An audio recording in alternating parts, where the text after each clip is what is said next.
بسم اللہ الرحمن الرحیم۔ فن خطابت کا آج ہمارا موضوع گفتگو ہے لاشعوری اور شعوری خطابت۔ لاشعوری خطابت کیا ہوتی ہے؟ آپ کی یہ بات تجربے میں گزری ہوگی کہ بعض دفعہ ایک خطیب محترم جب تقریر کرتے ہیں تو وہ تقریر بہت کامیاب ہوتی ہے، بہت نعرے لگتے ہیں، فضائل بہت اچھا ہوتا ہے۔ جب مسائل پر آتے ہیں تو بہت رقت طاری ہوتی ہے، تو بہترین تقریر ہوتی ہے۔ لیکن یہی خطیب محترم جب دوسرے مقام پر جاتے ہیں تو وہاں پر جب تقریر کرتے ہیں وہی مضمون ہوتا ہے، وہی خطیب ہوتا ہے، لیکن یہ تقریر کامیاب نہیں ہوتی۔ زور بھی بہت لگاتے ہیں، کامیاب ہونے کی کوشش بھی بہت کرتے ہیں، لیکن کامیاب نہیں ہو پاتے۔ اس کی وجہ کیا ہے؟ اس کی وجہ ایک ہی ہے، اور وہ یہ ہے کہ یہ خطیب محترم یہ لاشعوری خطابت کرتے ہیں۔ ان کو معلوم نہیں ہوتا پہلے سے کہ یہ میری تقریر کامیاب ہوگی بھی یا نہیں ہوگی، یا کون سے جملے کا کیا اثر ہوگا۔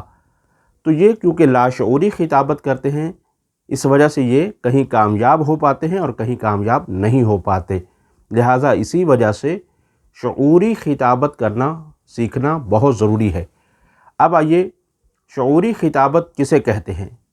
شعوری خطابت کہتے ہیں کہ خطیب محترم سامعین کے نفسیات میں اپنا مطلوبہ تأثر پیدا کرنے کے علم کو اور واقفیت کو شعوری خطابت کہا جاتا ہے۔ اور اسی طرح سے یہ ہے کہ خطیب محترم کو پہلے سے معلوم ہوتا ہے کہ میرے اس جملے کا سامعین پر کیا اثر ہوگا۔ وہ جب چاہتا ہے وہ نعرہ لگا لیتا ہے۔ اسے اپنے مضمون کی اصلاح کرنا آتی ہے، اسے اپنی تقریر کے دوران اپنی اصلاح کرنا آتی ہے۔ اگر کہیں پر اسے مضمون کی مشکل پیش آ رہی ہو، مثلا مضمون ہارڈ ہے اور پبلک جو ہے اتنی پڑھی لکھی نہیں ہے اور عوام ان کو نہیں سمجھ پا رہی، تو وہ الفاظ کے اوپر کام کرے گا، الفاظ کو ہلکا کرنا شروع کر دے گا۔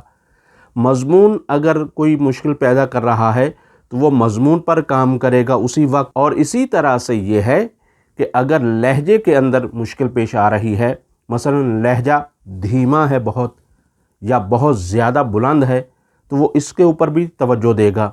اسی طرح سے یہ ہے کہ اگر اشارے، بعض دفعہ خطیب اس طرح سے بیٹھ جاتے ہیں اور اپنی تقریر شروع کر دیتے ہیں، تو ایسے میں یہ ہے کہ تقریر اگر مضمون بہت اچھا بھی ہو، لیکن کیونکہ اشارے مضمون کی مدد کیا کرتے ہیں، اس وجہ سے یہ ضروری ہے کہ وہ اشاروں پر بھی کام کرے۔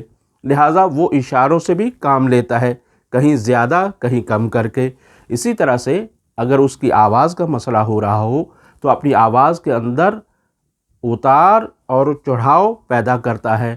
یہ آواز اتار اور چڑھاؤ سے بھی فرق پڑ جاتا ہے، یعنی اسے خطیب کو معلوم ہوتا ہے کہ یہ میری تقریر کیسی ہو رہی ہے اور یہ کیوں کامیاب نہیں ہو رہی، اور اگر کامیاب ہو رہی ہے تو اس کی کیا وجہ ہے۔ لہٰذا اس وجہ سے وہ کامیاب اکثر مقامات اور ہمیشہ تقریباً کامیاب ہوتا ہے۔ بس اسی وجہ سے یہ ہے کہ خطابت علم پلس فن ہے، اس کو سیکھنے کی ضرورت ہے۔ لہٰذا اپنی زندگی کے اندر علم کے ساتھ ساتھ اگر آپ مستقبل میں خطیب بننا چاہتے ہیں تو آپ اس کے فن پر بھی کام کریں، اس کو بھی سیکھیں اور مستقل طور پر اس کو وقت دیں۔ اور پھر یہ ہے کہ اگر آپ یہ چاہتے ہیں کہ آپ کو اسی طرح کی اور دیگر بھی معلومات حاصل ہوں خطابت کے متعلق، تو ہمارے اسی چینل پر تقریباً 50 سے زیادہ دروس موجود ہیں کہ جس میں مختلف موضوعات پر گفتگو کی گئی ہے اور خطابت سکھائی گئی ہے۔ وہاں پر آپ جا کر اس کو دیکھ سکتے ہیں کہ کہاں پر آپ کو کس چیز کی ضرورت ہے۔ ممکن ہے کہ مضمون کی مشکل پیش آ رہی ہو، ممکن ہے کہ اشاروں کی مشکل پیش آ رہی ہو، یعنی جس طرح کی بھی آپ کو ضرورت پیش ہوگی، آپ وہاں پلے لسٹ میں جائیں اور وہاں جا کر ایک دفعہ نظر دوڑائیے اور دیکھیے کہ آپ کے لیے کون سا ویڈیو ضرورت رکھتا ہے، لہٰذا آپ اس کو دیکھیے۔